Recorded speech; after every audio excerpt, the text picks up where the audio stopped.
Yeah, let's try to decide what to do for a taste of Bolivia. Saltenas? Oh, come on, you know what I'm like with pastry.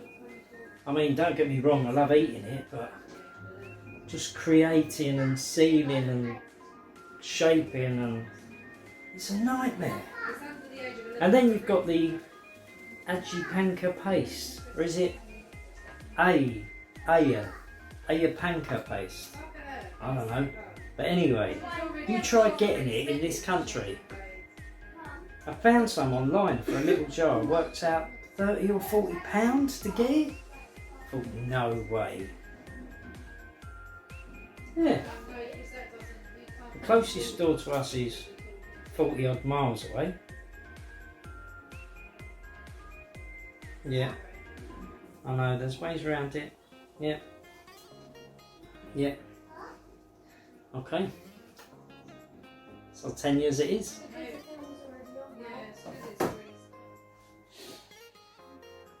Welcome back.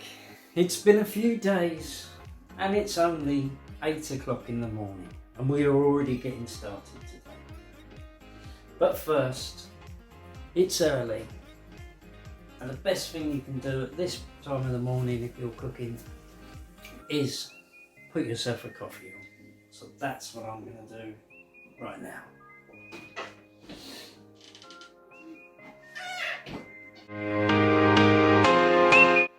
Today is a taste of Bolivia and we're going to be doing some Bolivian saltenas.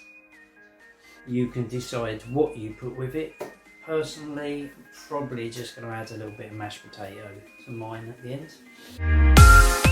The coffee is on the go to wake me up this morning.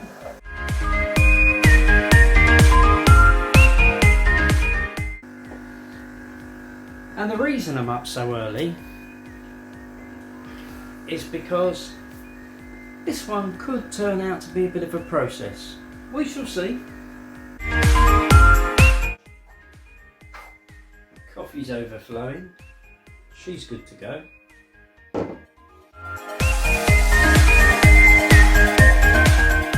Salteña, salteña, salteña. We're going to need some patata. Holy shit.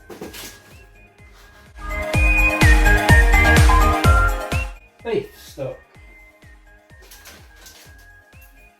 1 onion. So, we're going to crack on with the ingredients, or are we? No, we're not. we're going to make up some replica aji panka. There's a particular paste in this saltina recipe that, let me tell you, is very hard to get hold of in the UK. Now, I could have got it online for a small jar, would have cost between £30 or £40. So if we calculate that up to dollars, or let's not just bother, it's £30 to £40 for a small jar of paste.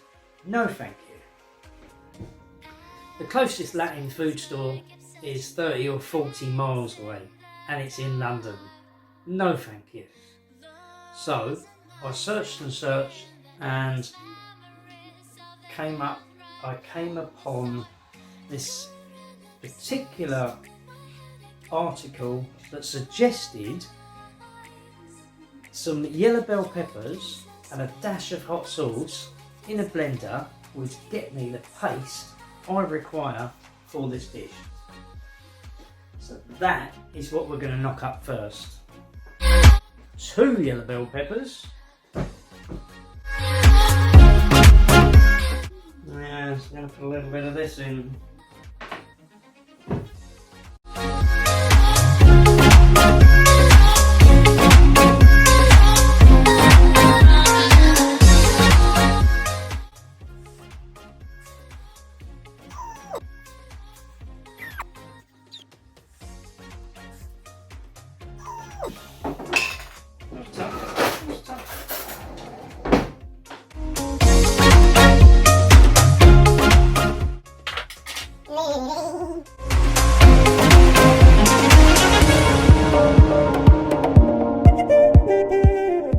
So I'm just going to quickly chop up the peppers.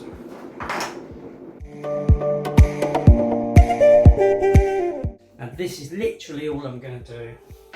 2 yellow bell peppers in a blender. I've lost a little bit of hold on there.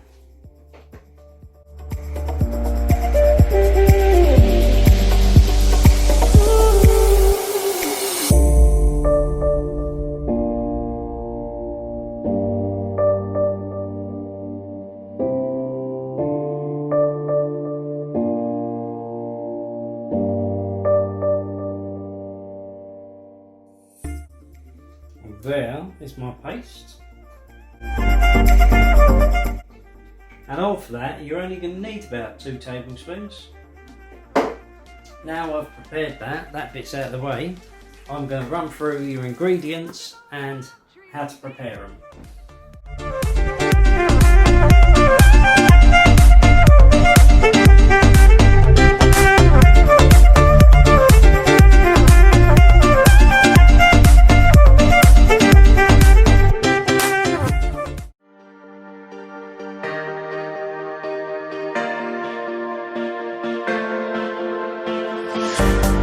Tell me where you came from. This doesn't make sense at all. You've been by my side all along. Feels like we've been here before. Tell me where you came from. This doesn't make sense at all. You've been by my side all along. Feels like we've been here before.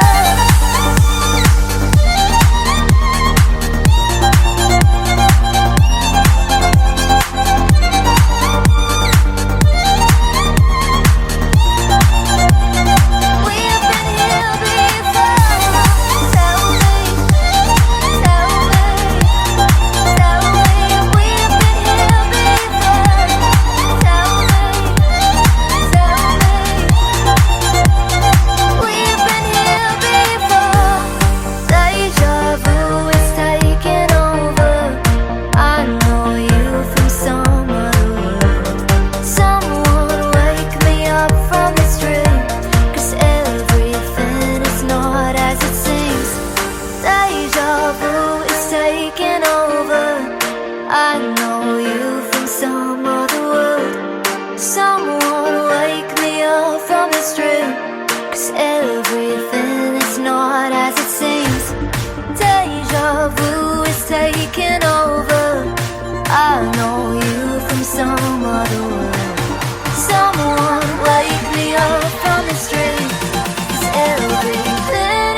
that side of things prepared, I believe, I think we should go straight into starting to do a few bits.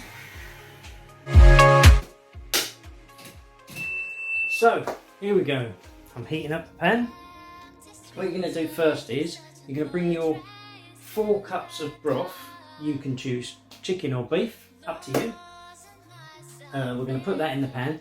Now 4 cups is the equivalent of 2 stock cubes, which is about 450 mils per cube. So you're looking at about 900 mils, just under the litre, for 4 cups of stock. So we're going to do that now. We're going to put that in. Lovely jubbly, and you need to bring that to the boil.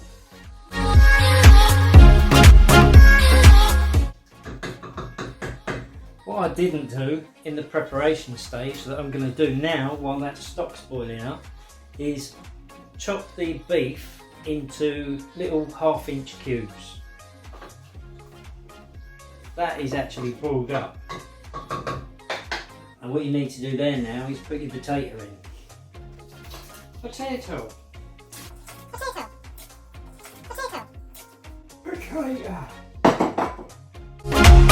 I've gone for beef stock. You can use chicken, beef, whatever you like, but as it's a beefy saltena, I'm going for beef stock. Potatoes in the boiling stock. I'm going to cut the beef up. So we're boiling up the potatoes in the broth. I've cut the meat. Moving the potatoes to the back, I'm going to get a new pan. In this pan, I'm going to put my 2 tablespoons of oil when it's heated, and then I'm going to put the beef in and just brown it off all over. So in a minute, I'm going to take the potatoes out of the broth, drain them, put them in a bowl, and then I'm going to put the broth aside. In this pan that I'm heating, I'm going to put 2 tablespoons of oil, brown all the beef off. When I finish, I'm going to take the beef out and I'm going to save just 2 tablespoons of the beef fat and mixture that's in that pan. And then I'm going to add the paste I made earlier, 2 tablespoons of the paste. I'm going to put the onions and the bell peppers in there, and then I'm going to sort of cook that for about 3 or 4 minutes. Just putting the beef in.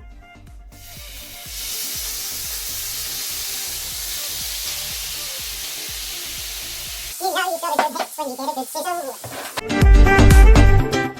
Then when the onions, bell peppers and the paste's done, after about 3 or 4 minutes, just soften it up a bit, I'm going to add the cumin, the oregano and the paprika, and then I'm going to cook that up for a few minutes.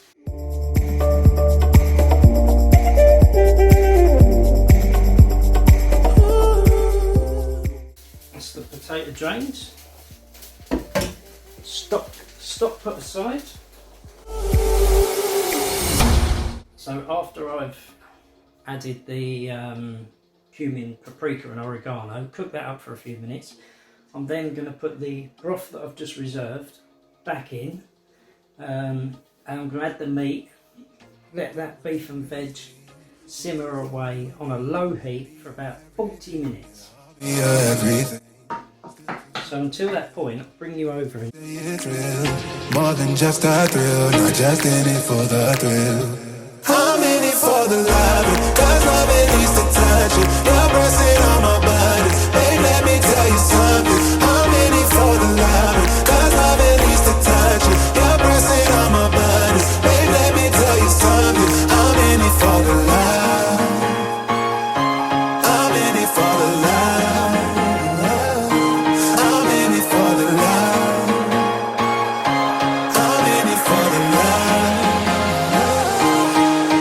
For the love.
see what I did there? That's going to cook away on a low for about 40 minutes till the beef's quite tender, nicely tender probably, because they're very small pieces. And what we're going to do after that 40 minutes is we're going to add the potato back in and your half a cup of frozen peas and just heat them through with everything else that's in there. That smells delicious. You've seen what it looks like. I wish I had a little smellophone so you could sniff down the phone, sniff down the camera and have a sniff at what this sniffs like. It is deliciously sniffy. It smells a little bit of a type of chili con carne type of smell. Beautiful! I will see you in about 40 minutes.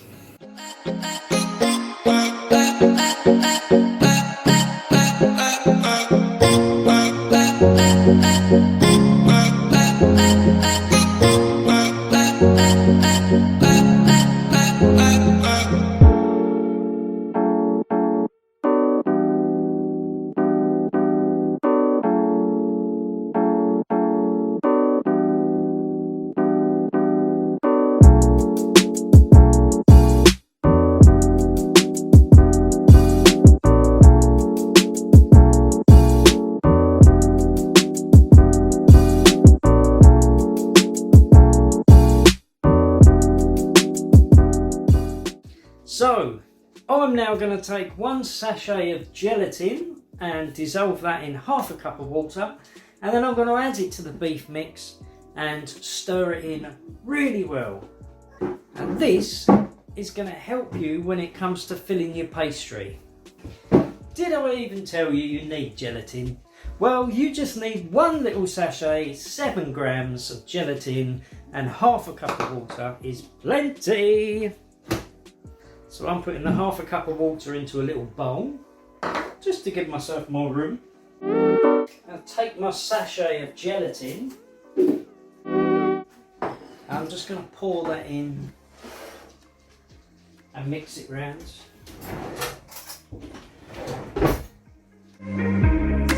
It's a bit like making wallpaper paste. And now I'm going to pour that in with the broth.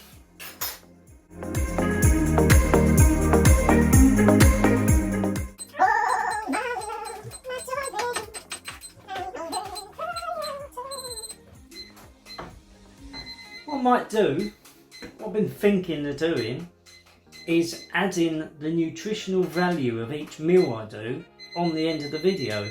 So it will tell you for 1 serving, so the meal will be for 4 servings, but I'll work out for 1 serving how much vitamin A I've got, how much vitamin C, vitamin D, K, E, all my B's.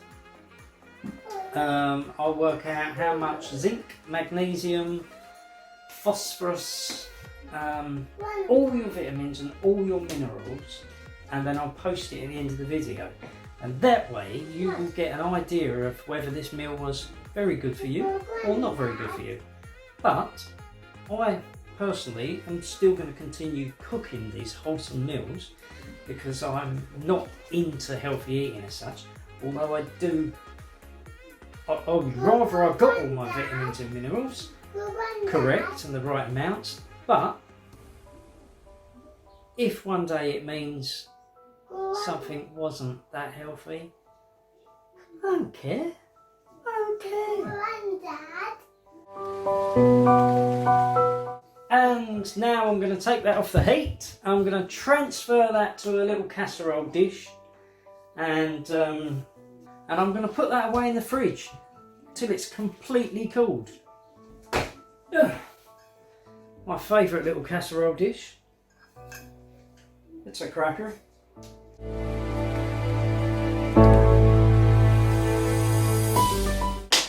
Come and have a look at this.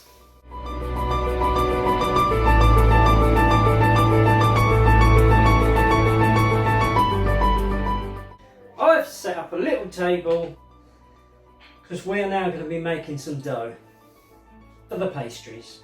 Not my specialist subject, but we'll give it a go because we've got to. It's part of the saltena deal. We're in. All in.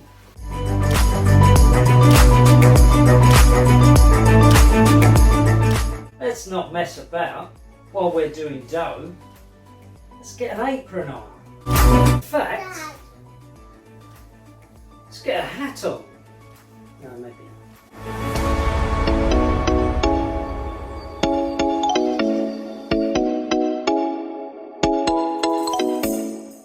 We need... I have no idea why this looks crooked.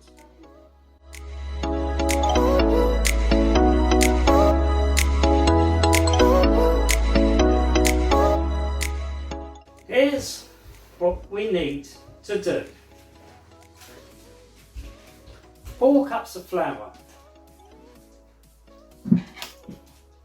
which I'm going to sieve into this big mixing bowl. 1. Nicely sieved.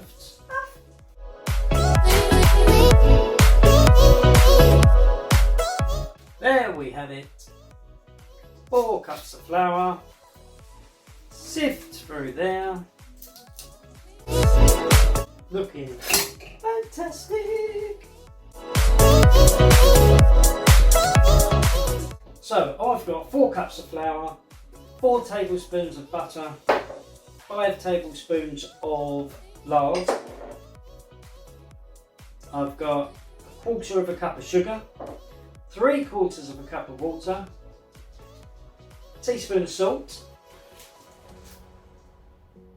and I require 1 large egg.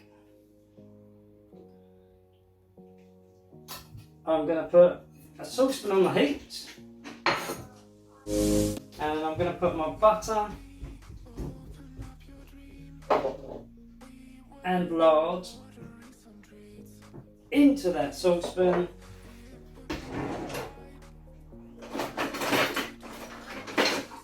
Small wooden spoon, and I heat that all through.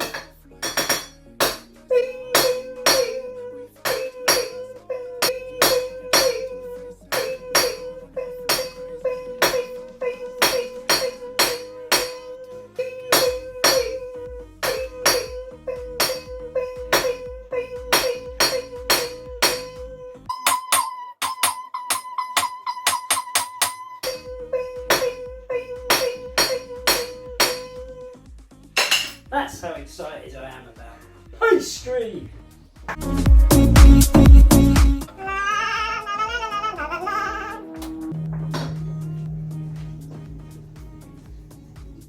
It's looking nice and buttery, as you can see. Some old spices burning on the hob underneath the pan, and it smells terrible. But we continue because it's hot, and to turn it off, clean it off, start it up, carry on, would be horrendous. So that's nearly done. And now I need to pour this into the flour and stir that through.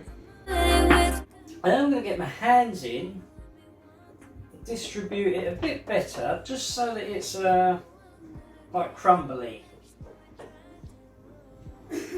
Let's give it a good start, at least. Fingers in. That is definitely crumbly. That's lovely. Lovely. Is that a way to describe just flour, butter and lard? Just crumbling it up a bit. How lovely. Oh, I sound really easily pleased. What a lovely crumbly flour. That is incredible. Woo! Right. Water in the saucepan now. Heat that water up.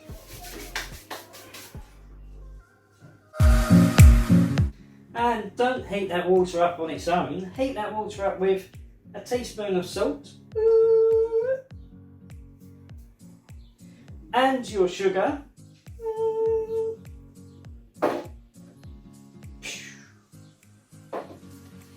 Stir that in until that's all dissolved.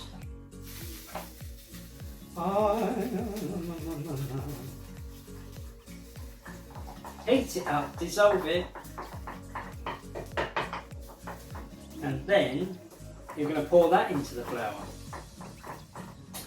That's heated up and dissolved. We're going to pour this into the flour, and then we're going to crack the egg in there and we're going to mix it up again.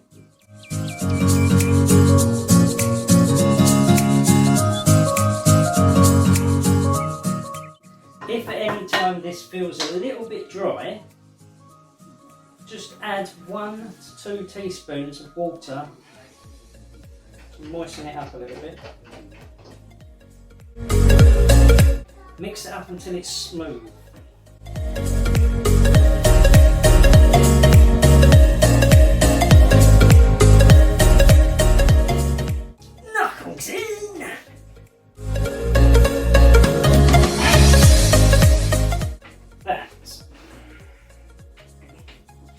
Starting to look like a pretty good dough, even if I do say so myself. And now I'm going to set that aside for half an hour. That is the worst cling film cut you've ever seen. Who cares? It's not about the cling film. It's about the food. The food. So, I've just rested my dough for about 45 minutes. Dough ball. Now, we're going to start making the... I want to show you something as well. I'll show you when I bring you in close. We're going to start actually building the saltenas now. Here we go. Bing bong.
What you're seeing now is my lack of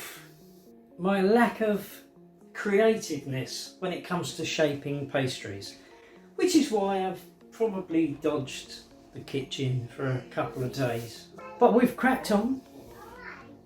We have our first one shaped. It doesn't look too bad. Once that's cooked up, I am going to brush that. I'm going to mix up an egg and 2 tablespoons of milk. I'll give that a brush over before that's cooked. I'm just going to carry on making some more. You can stick around. We can go off, do your own thing, come back in a bit. But I'll be here. So that's how it's currently going, just packing them out. My pastry shaping, pastry packing, pastry building skills are horrendous. But this dish just sounded so tasty, I didn't care. We'll see, it might come out alright. If it comes out how it's going, we can all have a laugh. I've got a plate of saltenas. And then I'm going to brush them up with my milk and egg. I'm going to go for a little medium egg for this one, this little task. One medium egg. Just a dash of milk, 2 tablespoons worth. Whoops. And yeah, we're just going to brush that over the saltenas so that they cook up lovely. Now this needs a preheated oven, 375F. So we're going to be, I say 190C. It's actually a little bit of extra filling left over, so I'm going to have a dish of the filling. I'm going to have a bowl of the filling. I'm just boiling up some potatoes. I'm going to make some mashed potato with this. These are going in the oven very soon. And they will be in there 20-25 minutes. But I need to give myself 5 minutes at the end to mash the potato, which obviously we're going to put a nice couple of knobs of butter and a little dash of milk to make it a little bit creamier.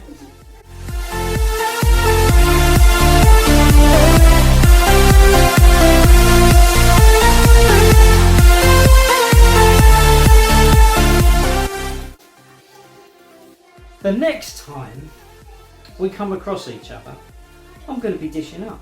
So I may as well get you in that position now. They're going to be in there for 20-25 minutes. After that, it's dishing up time. You don't need to see me mash potato. Pretty sure you know how that's done.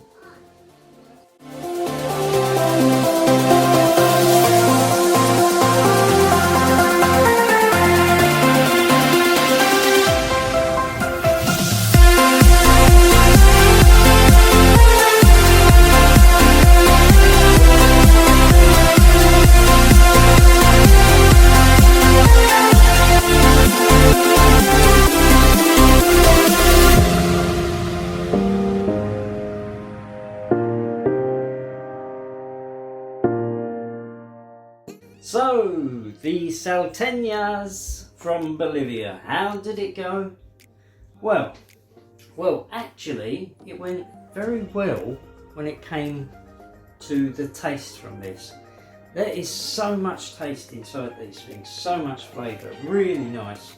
Here's the thing, when I do these, a taste odds, I give myself one particular method of how I'm going to choose each traditional meal that I do, and that particular method gives me usually one option of what to cook for each country, and that for me is part of the challenge, because then I can look at that option and I can't say, oh, I don't fancy doing that, no, that's going to take too long, or it sets me a challenge. That is the meal I've got to do, and that's part of the challenge I like from doing this. But anyway, I digress. The reason I say that is because my speciality is far from pastry, and although the textures and cooking methods and what have you are usually alright, it's the sealing, creating, making the shapes, the filling, that sort of thing, probably not my specialist. But I try to make it look alright. And I guess I'm learning on that front as well, and it's something I want to learn more of, because I do love pastries and pies and saltenas. But the actual meal itself, absolutely spot on. It tasted fantastic. Thank you, Bolivia, for introducing me to this particular meal, which I enjoyed a lot. Now, I'm done for today. I'm off to prepare what I'm going to be doing next. I can tell you the next country will be Bosnia and Herzegovina. So I'm off to sort that out. And I will see you soon.